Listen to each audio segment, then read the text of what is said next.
इसका 9 नंबर सवाल। तो चलिए आज देखिए, मैंने लिखा नहीं, बुक में ही आप देखिए सवाल को।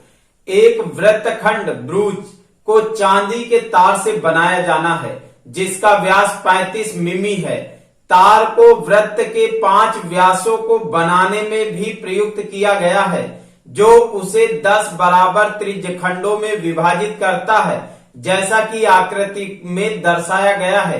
तो ज्ञात कीजिए। देखिए जो आकृति बनी है ये इसमें दर्शाया गया है और हमें ज्ञात क्या करना है, कुल वांछित चांदी के तार की लंबाई। दूसरे में ज्ञात करना है ब्रूज के प्रत्येक त्रिज्यखंड का क्षेत्रफल। तो चलिए हमें ज्ञात जो करना है उसी पे हम पहुंचते हैं। अब लिखेंगे हम, कौन सा नंबर सवाल है, 9 नंबर है ना। तो 9 नंबर सवाल का लिखेंगे, क्या है, दिया है क्या क्या हमारे सवाल में दिया है, इस बात को हमें गौर करना है। देखिए कितना तार का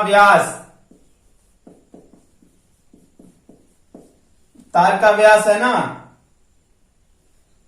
तार से बनाया गया है। चांदी का वृत्तखंड व्यास यानी वृत्त का व्यास का मतलब डी बराबर कितना है, 35 mm। तो हमें क्या आवश्यकता होती है, त्रिज्या की आवश्यकता होती है। तो क्या हो जाएगा, 35/2 mm। समझ में आ गई इतनी बात। उसके बाद क्या करेंगे, अब उसके बाद हमको देखिए कितना है, निकालना है नंबर 1 पर। और दूसरा कोण, अब देखिए चित्र में समझते हैं। ये मान लीजिए एक वृत्त बना गया है, इसमें से कितने 5 व्यासों के तार दिए गए। तो हमें निकालना कितना का है, मान लो 5 है तो ये एक ऐसे मान लीजिए बना हुआ है, ये तो ऐसे बने हुए हैं। तो जब बने हुए हैं तो 10 बराबर त्रिज्यखंडों में विभाजित है ये। तो हमें क्या करना है, इसका केवल ज्ञात करना है, एक का। तो हम क्या करेंगे, हमको पहले कोण निकालना है। तो क्या करेंगे, हमको ज्ञात होना चाहिए कोण। तो कोण निकालने के लिए क्या करेंगे, वृत्त का पूरे का क्या मान होता है, 360। और कितने बराबर भाग हैं, 10। कितने भाग हैं, 10। तो 0 में 0, कितने अंश आ गया, 36 अंश आ गया। अब नंबर 1 पे हमें निकालना है कुल वांछित चांदी के तार की लंबाई। तो हम लिखेंगे चांदी के तार की लंबाई, क्या लिखेंगे, लंबाई। तो चांदी की तार की लंबाई कैसे निकालेंगे, देखिए जैसे ये वृत्त है हमारी, तो वृत्त की कुल परिधि का सूत्र क्या होता है, 2πr। अब उसके बाद कितने व्यास हैं, 5 व्यास इस तरीके से लगाए गए। तो 5 व्यास, तो यहां पर हम लिख सकते हैं +5 और व्यास। अब व्यास कितना है, अब देखिए यहां पर 2 गुणित पाई का मान 22/7 और r का मान कितना है, 35/2। और उसके बाद +5 व्यास कितना है, गुणित 35। तो अब क्या करेंगे, 7 एकम 7, 7 पन्ना 35, 2 एकम 2, 2 एकम 2। तो ये आ जाएगा 22 गुणित 5 प्लस 5 गुणित 35। तो गुणा कर लेंगे, 22 को 5 से गुणा करेंगे तो 110 आ जाएगा। प्लस इधर 5 25 के 5 हासिल आए 2, 5 3 15, 15 2 17। तो ये इतना आ जाएगा, जोड़ लेंगे तो ये हो जाएगा 5, ये हो जाएगा 7 1 8, ये हो जाएगा 285 mm। यही हमारा क्या हो जाएगा, आंसर हो जाएगा। तो समझ में आ गया, जो चांदी के तार की लंबाई निकालना था कितना आ गया, 285 mm। कैसे निकाला, एक कोई मान लीजिए वृत्त है, वृत्त में क्या किया, इन 5 व्यासों को जोड़ दिया। तो वृत्त की परिधि का सूत्र क्या होता है, 2πr + 5 व्यास। अब मान रख दिया, मान रखने के बाद आंसर निकाल लिया। तो समझ में आ गया होगा। अब दूसरे नंबर पे चलते हैं। अब दूसरे नंबर पे, 2 नंबर पे क्या कह रहा है, इस बात को हम समझते हैं। अब क्या कह रहा है समझिए, दूसरे नंबर पर कह रहा है ब्रूज के प्रत्येक त्रिज्यखंड का क्षेत्रफल। तो क्षेत्रफल ब्रूज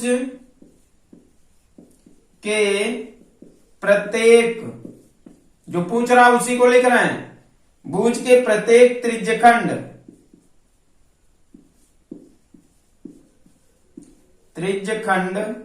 का क्षेत्रफल। तो त्रिज्यखंड का क्षेत्रफल क्या होता है मालूम है। अब देखिए ब्रूज जितना ये बना हुआ है इसमें एक का क्षेत्रफल का मतलब त्रिज्यखंड का क्षेत्रफल। तो त्रिज्यखंड का क्षेत्रफल होता है थीटा बटे 360 पाई आर स्क्वायर। देखिए दूसरा नंबर क्या कह रहा था, दूसरा नंबर कह रहा था ब्रूच के प्रत्येक का क्षेत्रफल। अब क्षेत्रफल निकालना तो क्या है, ये देखिए हमारा क्या बन रहा है, त्रिज्यखंड बन रहा है। अब जो कितने भागों में, तो एक का हमें निकाल देना है ना, प्रत्येक का। तो क्या निकालेंगे, यहां आ जाएगा थीटा बटे 360 गुणित पाई आर स्क्वायर। थीटा का मान कितना है, 36 अंश है, ये 360 वैसे ही उतार देंगे, गुणित पाई का मान 22/7 गुणित आर का मान कितना है 35/2। तो 35/2 गुणित 35/2 लिख लेंगे, या 35 की घात 2 लिख लेंगे, और उसको नीचे फिर लिख देंगे। देखिए अब 36 एकम 36, 36 एकम यानी 10, अब 7 एकम 7, 7 पन्ना 35, 2 एकम 2, 2 एकम 2, 2 एकम 2 यानी 11। अब 5 से और कट जाएगा, देखिए 5 दूनी 10, 5 सत्ते 35, तो ये आ जाएगा 11 गुणित 5 गुणित 7 बटे 4। कितना आ जाएगा, 4 आ जाएगा। अब इनको गुणा कर लेंगे तो 55 आ जाएगा, 11 × 25 55 गुणित 7 बटे 4। इधर क्या करेंगे, फिर लिखेंगे 55 और 7 को गुणा करेंगे तो 5 सत्ते 35, 5 हासिल आए 3, 5 सत्ते 35, 35 3 38 बटे 4। अब इसको डिवाइड कर देंगे, 4 से भाग दे देंगे।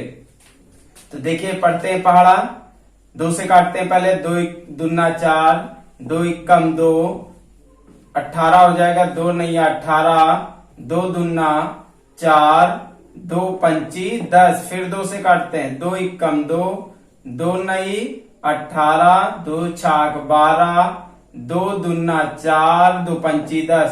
तो ये कितना आ जाएगा 96.25 वर्ग सेंटीमीटर में। तो जो हमारा दूसरा आंसर कह रहा है वो क्या आ जाएगा, दूसरा वाला भाग आ जाएगा 96.25 वर्ग सेंटीमीटर। यही हमारा क्या हो गया, आंसर हो गया। समझ में आ गया।